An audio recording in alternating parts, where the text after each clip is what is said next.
Look at INTERLEDGER architecture. Like TCP/IP stack, it has multiple layers: application, transport, interledger, and ledger. Each layer has its own function. Application is responsible for receiving account discovery, amount negotiations, selecting proper transport protocol, and so on. Transport protocol is responsible for payments delivery. Also, it encrypts application data on the sender side and decrypts it on the receiver side.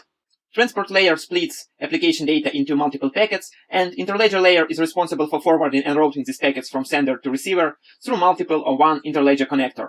And finally, ledger layer is responsible for moving packets from sender to connector and from connector to receiver. In our case, this is XRP ledger. If you run Codius Host, you are probably already familiar with most of these layers and have them up and running.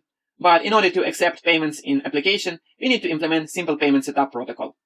Simple Payment Setup Protocol comprises of 4 components: client, which is responsible for sending payments; server, which receives payments; endpoint, which is analog to destination address; and stream module, which provides transport layer for payments. We can have 2 types of endpoint.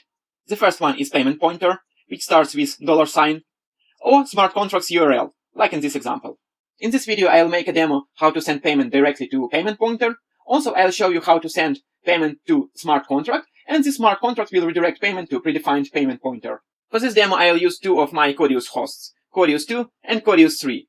Both of them are running 1AD instance and are connected to ILP connector. Codius 2 will send payments and Codius 3 will receive them. In order to receive payments, we need to install ILP SPSP server. So let's do that. npm